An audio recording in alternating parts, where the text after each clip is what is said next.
My name is Detective Anthony Rodriguez, and I've been working at Detroit Metropolitan Police for 22 years. I've heard confessions from murderers, rapists, drug dealers, and every kind of criminal you can imagine. But sometimes, you encounter a story that stays with you forever. One that makes you question everything you think you know about good and evil, about love and desperation. This is the story that Michael Johnson told me 3 months ago, sitting in a maximum security prison cell, serving a life sentence for first-degree murder. When I first met Michael, I expected to see a hardened criminal, someone whose eyes had gone cold from years of violence. Instead, I found a broken man whose love for his mother had driven him to commit the unthinkable. Michael Johnson was 34 years old when he killed Robert Harrison in what started as a simple burglary. But to understand why Michael became a killer, you have to understand the relationship he had with the most important person in his life, his mother, Dorothy Johnson. Michael told me about Dorothy with tears streaming down his face, his voice cracking with emotion as he painted a picture of a woman who had been his entire world. Dorothy Johnson was 72 years old when Michael's life changed forever. A retired school teacher who had spent 40 years educating children in Detroit's inner-city schools. She was the kind of woman who baked cookies for her neighbors, who volunteered at the local food bank, and who never missed Sunday service at her Baptist church. Detective Rodriguez, Michael said, his hands shaking as he spoke. My mother was the most beautiful person who ever lived. Not just on the outside, though she was always elegant even when we had nothing. Beautiful on the inside. She raised me alone after my father left when I was 6 years old, and she never once made me feel like I was a burden. Michael grew up in a small 2-bedroom house on Detroit's east side.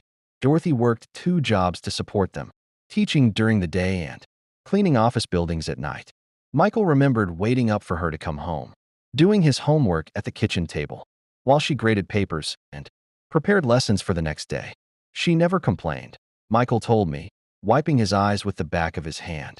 Not once did I hear her say that life was unfair or that she was tired. Even when I know she must have been exhausted, she would still help me with my math homework, still read me stories before bed, still make sure I had everything I needed for school. Dorothy Johnson had dreams for her son. She saved every penny she could, putting money aside for Michael's college education.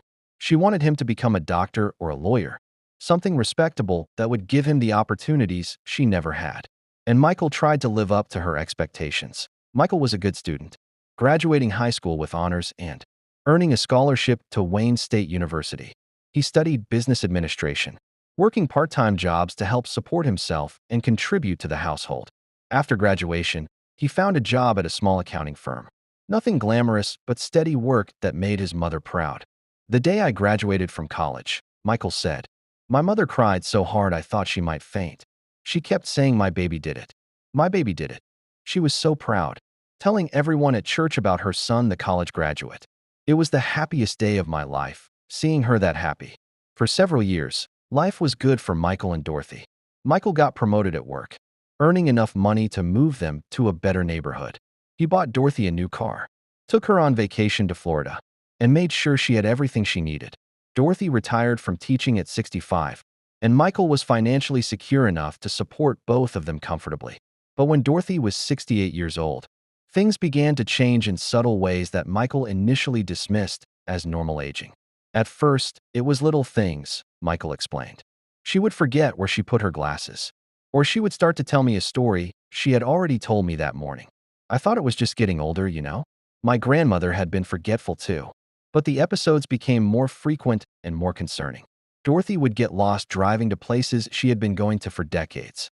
She would forget the names of people she had known for years. She started having trouble with simple tasks like balancing her checkbook or following recipes she had made hundreds of times. The turning point came on a Tuesday morning when Michael received a call at work from their neighbor, Mrs. Peterson. Dorothy had been found wandering 3 miles from home in her nightgown, confused and unable to remember how she had gotten there or where she lived. Michael rushed home to find his mother sitting in their living room, still in her nightgown, looking small and frightened in a way he had never seen before. When he walked in, she looked at him with recognition but also with confusion. Michael, she said uncertainly, is it morning? I was looking for you. I couldn't find you anywhere. That afternoon, Michael took Dorothy to see Dr. Patricia Williams, a neurologist at Henry Ford Hospital. After a series of tests and cognitive evaluations that took several weeks, Dr. Williams delivered the diagnosis that changed everything: early onset Alzheimer's disease. "Mr. Johnson," Dr. Williams said gently, "your mother is in the moderate stage of Alzheimer's. The disease has been progressing for some time, probably a couple of years based on what you've described. I'm sorry to have to tell you this, but it will only get worse." Michael felt like the world had stopped spinning. His mother, the strongest person he knew, the woman who had overcome every obstacle life had thrown at her, was losing her mind piece by piece. "How long?" Michael asked, his voice barely audible. "It's difficult to say exactly. Everyone progresses differently. But based on her current condition, I would estimate that she has perhaps 2 to 3 years before she'll need full-time care. Eventually, she won't be able to live independently at all." Over the following months, Michael watched his mother slowly disappear. Dorothy would have good days and bad days, but the bad days were becoming more frequent. She would forget to eat, forget to take her medications, forget basic safety precautions like turning off the stove or locking the door. Michael hired a part-time caregiver to stay with Dorothy while he was at work. But even with help, the situation was becoming unmanageable. Dorothy would become agitated and confused, especially in the evenings. She would wander around the house looking for her own mother, who had been dead for 15 years, or ask Michael when her husband was coming home, forgetting that he had abandoned them decades ago. The most heartbreaking moments were when Dorothy would have brief periods of clarity, usually in the morning, when she would recognize what was happening to her. "Michael," she said one morning, tears in her eyes, "I'm losing my mind, aren't I? I can feel it slipping away, and I'm so scared." Michael held his mother, both of them crying, as he tried to find words of comfort. "We're going to get through this together. Mom, I'm going to take care of you no matter what. I don't want to be a burden on you, baby. You have your own life to live." "You're not a burden," Michael said firmly. "You took care of me my whole life. Now it's my turn to take care of you." But taking care of Dorothy was becoming increasingly expensive and difficult. The part-time caregiver cost $200 per day. Dorothy needed specialized medications that weren't fully covered by Medicare. The house needed modifications to make it safe for someone with dementia, locks on cabinets, alarms on doors, grab bars in the bathroom. Michael's savings were disappearing rapidly. He took out a second mortgage on the house, borrowed against his retirement fund, and cut every possible expense from his budget. But it wasn't enough. Dr. Williams recommended that Dorothy be placed in a specialized memory care facility. Michael visited several such facilities, and while some were adequate, they were depressing places where residents sat in wheelchairs, staring at television screens, receiving basic custodial care but little human dignity. Then Michael found Willowbrook Manor, a high-end memory care facility in Bloomfield Hills. The difference was like night and day. The staff was well-trained and genuinely caring. The facilities were beautiful, with gardens and activity rooms and private suites for each resident. They offered specialized therapy programs, music therapy, art therapy, and maintained high staff-to-resident ratios that ensured individual attention. Michael knew immediately that this was where he wanted his mother to spend her final years. This was a place where Dorothy could maintain some dignity, where she would be treated with respect and kindness, where she might even have moments of happiness. The cost was $8,000 per month. Michael's salary was $4,200 per month after taxes. Even if he spent nothing on himself, lived in his car, and ate nothing but ramen noodles, he couldn't afford to keep his mother at Willowbrook Manor for more than a few months. "I went to every bank in Detroit," Michael told me, his voice filled with desperation even in memory. "I applied for every loan I could find. I begged my supervisor for a raise, for overtime, for anything. I sold everything I owned: my car, my furniture, my mother's jewelry. I raised about $30,000, which would keep her at Willowbrook for less than 4 months." Michael tried the less expensive facilities, but watching his mother in those places broke his heart. At one facility, he found Dorothy sitting in a wet diaper that hadn't been changed in hours, staring at a wall while other residents screamed and moaned around her. At another, Dorothy had bruises on her arms from being roughly handled by understaffed, overworked caregivers. "Detective Rodriguez," Michael said, looking directly at me with eyes that held depths of pain I had rarely seen. Do you know what it's like to watch the person you love most in the world disappear piece by piece? To see them scared and confused and not be able to help them? To know that they deserve better but not be able to provide it? The breaking point came on a Sunday afternoon when Michael arrived for his daily visit to find Dorothy in the common room of the facility, where he had reluctantly placed her. She was sitting alone, wearing clothes that weren't hers, with food stains down the front of her shirt. When she saw Michael, she didn't recognize him. "Excuse me," she said politely. "Do you know when my son is coming to visit me? He comes every day, and I don't want to miss him." Michael sat down next to his mother and held her hand. "I'm here, Mom. I'm right here." Dorothy looked at him with kind but confused eyes. "You're very nice, young man, but you're not my Michael. My Michael is much more handsome than you." She smiled. And despite everything, Michael couldn't help but smile back. That night, Michael made a decision that would change everything. He couldn't watch his mother live out her final years in a place where she wasn't properly cared for, where she was just another body to be fed and warehoused until she died. He had promised to take care of her, and he was going to keep that promise no matter what it cost him. Michael began researching ways to make money quickly and quietly. He thought about selling drugs, but he didn't have connections in that world and was afraid of getting caught too quickly. To help his mother, he considered insurance fraud, but that would take too long and might not even work. Finally, he settled on burglary.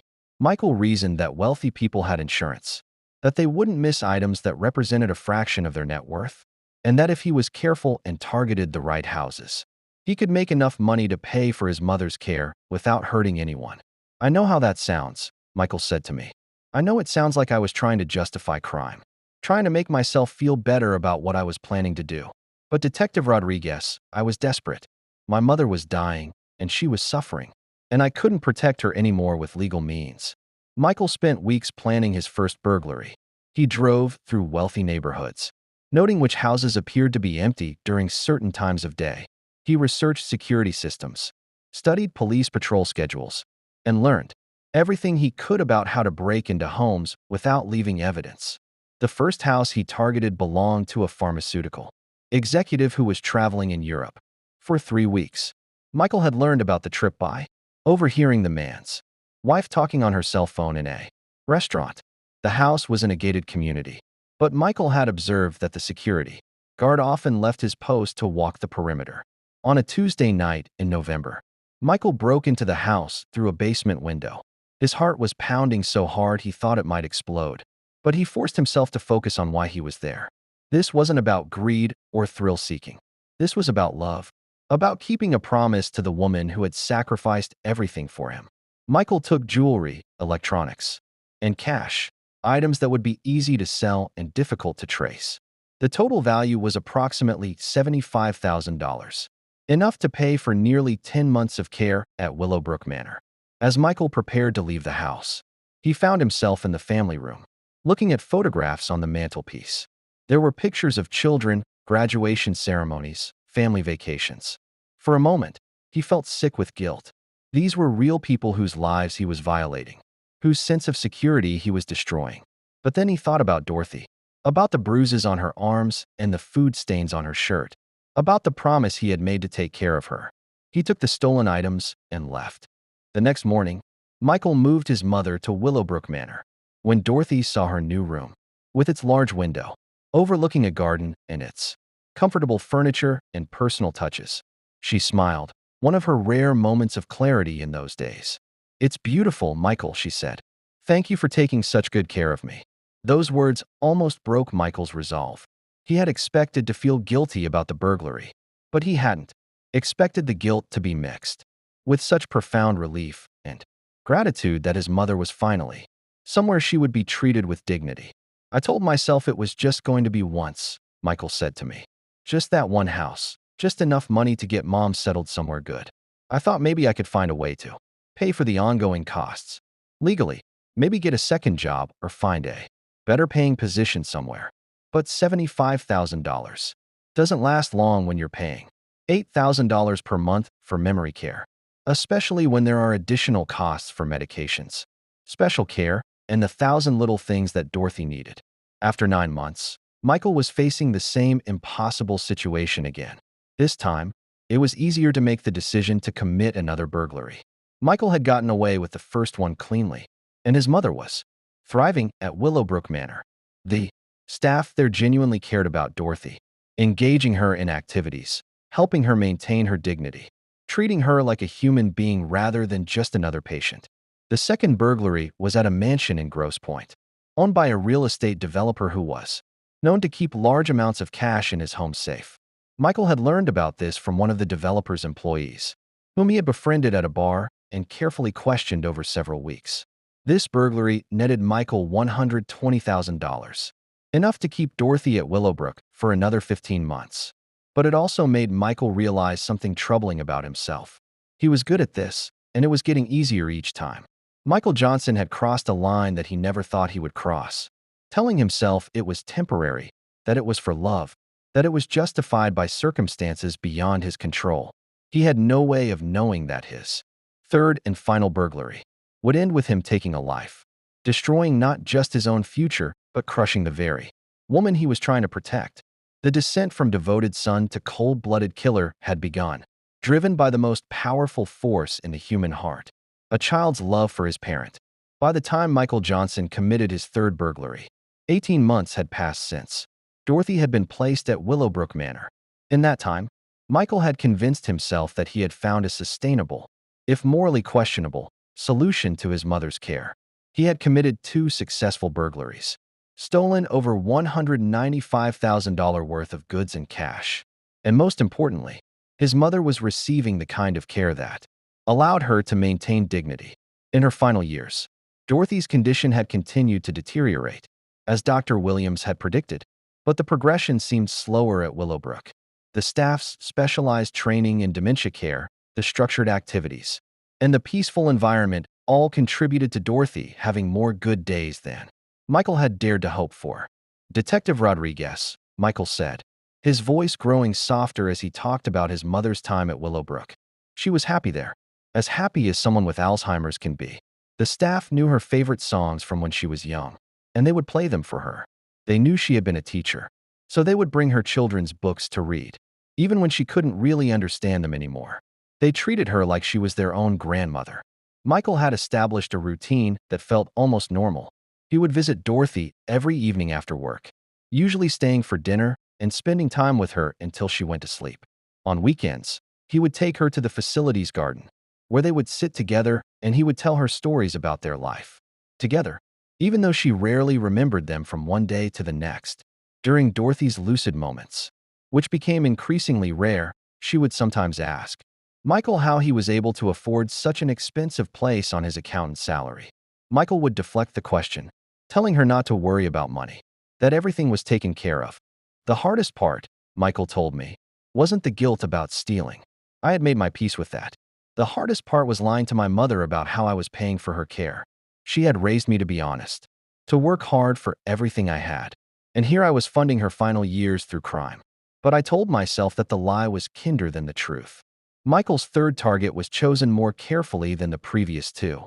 By now, he had refined his methods, learning from experience and from extensive research into home security systems and police investigation techniques.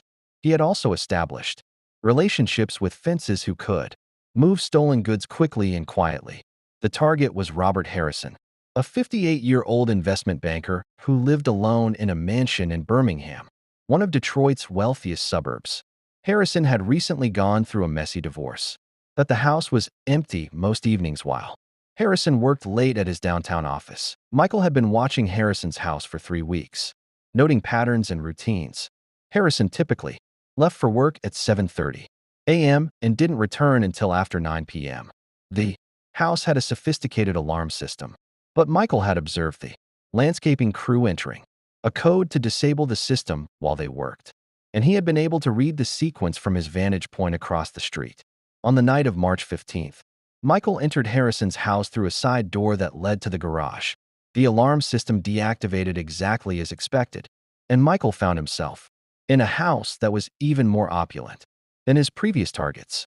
Original paintings lined the walls, expensive sculptures filled the rooms, and there was a home office that contained what appeared to be a substantial amount of cash in a floor safe. Michael had come prepared to crack the safe, bringing tools he had acquired specifically for this purpose. It took him nearly 40 minutes to open it. But inside he found not just cash, but also bearer bonds, rare coins, and jewelry that had obviously been hidden from Harrison's ex-wife during the divorce proceedings. The total value of what Michael took that night was over $400,000, enough to pay for Dorothy's care for the rest of her life, with money left over for additional medical treatments if needed. As he carefully packed the items into his duffel bags, Michael felt something he hadn't experienced during his previous burglaries. Relief that this would be the last time. "I was done," Michael said to me. "I had enough money to take care of Mom until the end. I could go back to being a normal person, back to living legally." I was actually happy as I prepared to leave that house, thinking about how I would never have to do this again. But as Michael was preparing to exit through the same door he had entered, he heard something that made his blood turn to ice. The sound of a car door slamming in the driveway, followed by footsteps approaching the front door. Robert Harrison had come home early. Michael's mind raced through his options. He could try to hide in the house and wait for Harrison to go to sleep. But that was risky. Harrison might notice signs of the burglary before morning.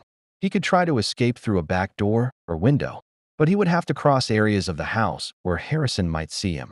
Or he could try to leave through the garage, but that would require opening the garage door, which would definitely alert Harrison to the intrusion. Michael chose what seemed like the safest option. He would hide in the basement and wait for Harrison to settle in for the evening, then slip out quietly when the coast was clear. He had studied the house layout extensively and knew there was a basement utility room that would provide good concealment. Michael made it to the basement just as he heard Harrison's key in the front door lock. He crouched behind the water heater in the utility room, his heart pounding so loudly he was afraid Harrison might hear it upstairs. For about 20 minutes, Michael listened to the sounds of Harrison moving around the house. Footsteps on the floor above, a television turning on, the refrigerator opening and closing. Michael began to relax, thinking that Harrison was settling in for the evening and would probably go to bed within a few hours. But then Michael heard footsteps on the basement stairs. Michael's panic was immediate and overwhelming. In his previous burglaries, he had never come close to being discovered. He had planned for this contingency theoretically, but facing it in reality was terrifying. His hands began to shake, his breathing became shallow, and his vision started to tunnel. The footsteps moved across the basement floor, coming closer to the utility room. Michael pressed himself further back behind the water heater, trying to make himself as small as possible. He could hear Harrison moving around, apparently looking for something. Then the utility room door opened, and Robert Harrison stepped inside. Harrison was a tall, heavy-set man with graying hair and tired eyes. He was wearing an expensive suit that looked rumpled from a long day at the office. When he saw Michael crouched behind the water heater, Harrison's expression went through a series of rapid changes: surprise, fear, confusion, and then anger. "What the hell are you doing in my house?" Harrison demanded, his voice loud and aggressive. Michael stood up slowly, his hands visible, trying to appear non-threatening. "I'm sorry," he said, his voice shaking. "I'm sorry, I didn't mean. I wasn't going to hurt anyone." Harrison looked at the duffel bags in Michael's hands, then back at Michael's face. "You're robbing me. You're in my house, robbing me." "I'm sorry," Michael repeated. "I'll leave. I'll put everything back. Just let me go, please." But Harrison was backing toward the stairs, and Michael could see that the man was about to run upstairs, probably to call the police. Michael couldn't let that happen. If he was arrested, Dorothy would have to be moved back to one of those horrible facilities where she had been neglected and mistreated. "Wait," Michael said desperately. "Please, just wait. Let me explain." "Explain?" Harrison's voice was getting louder. "Explain what?" "How you broke into my house. How you're stealing from me." "It's not what you think," Michael said, knowing how ridiculous that sounded, but unable to stop himself. "I'm not a criminal. I'm just trying to take care of my mother." Harrison stared at Michael as if he had lost his mind. "Your mother? You think that justifies breaking into my home?" Michael tried to explain about Dorothy's Alzheimer's, about the cost of proper care, about how he had tried every legal means of raising money. But even as the words came out of his mouth, he could see that Harrison wasn't listening. The man was focused on getting away, getting to a phone, getting Michael arrested. "I don't care about your sob story," Harrison said harshly. "You're a thief. and you're going to prison." Harrison turned and started up the stairs, moving faster than Michael had expected for a man of his age and weight. Michael felt panic rising in his chest like a physical thing, cutting off his air and making his vision blur around the edges. If Harrison called the police, Michael would be arrested. He would go to prison for years. Dorothy would be moved to a state facility where she would die, alone and neglected. All of Michael's sacrifices, all of his careful planning, all of his love for his mother would be meaningless. Michael dropped the duffel bags and ran after Harrison. He caught up to Harrison at the top of the basement stairs, grabbing the older man's arm to stop him from reaching the phone. Harrison spun around, swinging his fist at Michael's face. The punch caught Michael in the nose, sending blood streaming down his face and sparking a rage that Michael had never felt before. "You don't understand," Michael shouted, grabbing Harrison by the shoulders. "I can't go to prison. My mother needs me." Harrison tried to break free from Michael's grip, swinging his fists wildly and shouting for help even though there was no one around to hear him. In the struggle, both men stumbled backward toward the basement stairs. Michael would replay the next 30 seconds in his mind for the rest of his life, frame by frame, wondering if there had been a moment when he could have made a different choice, a moment when he could have stopped what was about to happen. Harrison broke free from Michael's grip and stumbled backward, his feet tangling as he tried to regain his balance at the top of the stairs. For a moment, he teetered on the edge, his arms windmilling as he fought to stay upright. Michael reached out to grab him, but it was unclear even to Michael himself whether he was trying to save Harrison or push him. Their hands met for an instant, and then Harrison was falling backward down the wooden stairs. The sound of Harrison's body hitting the stairs was sickening, a series of heavy thuds punctuated by the crack of breaking bones. Harrison came to rest at the bottom of the stairs, his neck bent at an impossible angle, his eyes staring sightlessly at the ceiling. Michael stood at the top of the stairs, looking down at Robert Harrison's body, trying to process what had just happened. One moment they had been struggling, and the next moment Harrison was dead. "Detective Rodriguez," Michael said to me, his voice barely audible. I stood there for I don't know how long, just staring at him. I kept thinking he was going to get up, that he was just knocked out or something. But he wasn't moving, wasn't breathing. I had killed him.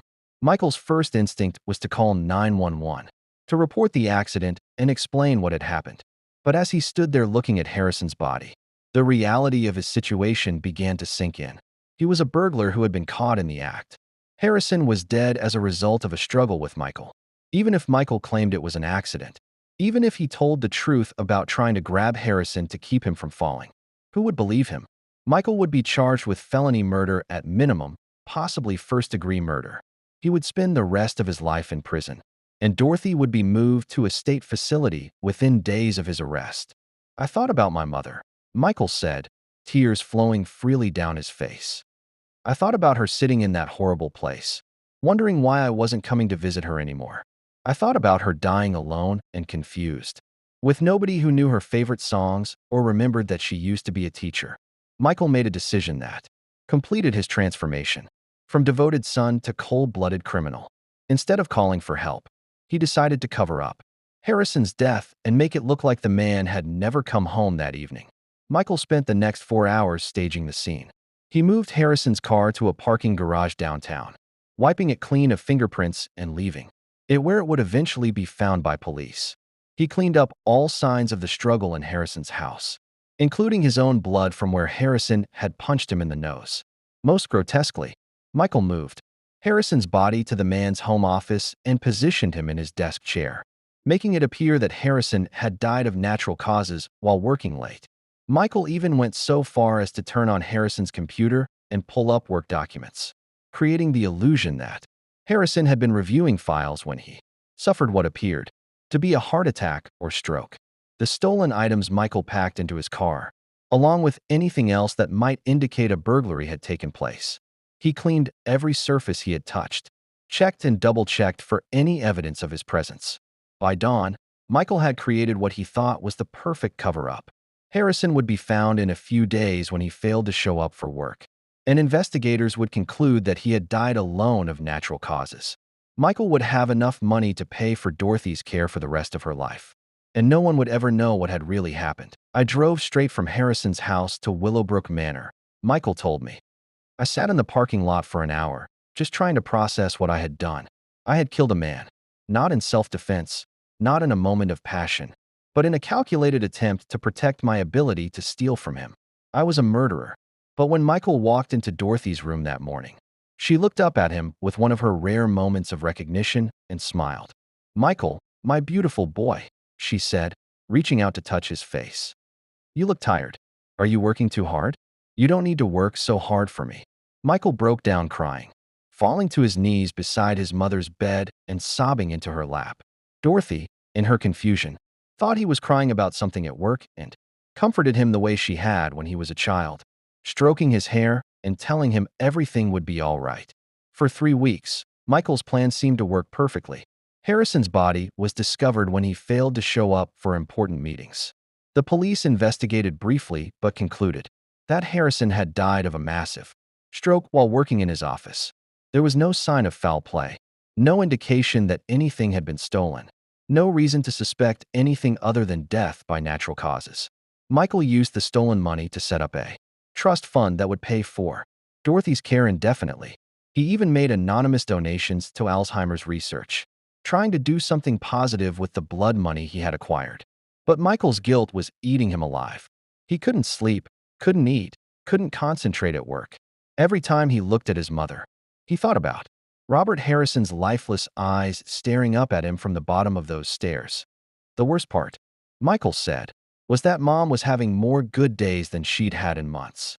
It was like the stress of worrying about money had been affecting her somehow. And now that I had secured her future, she was calmer, more peaceful.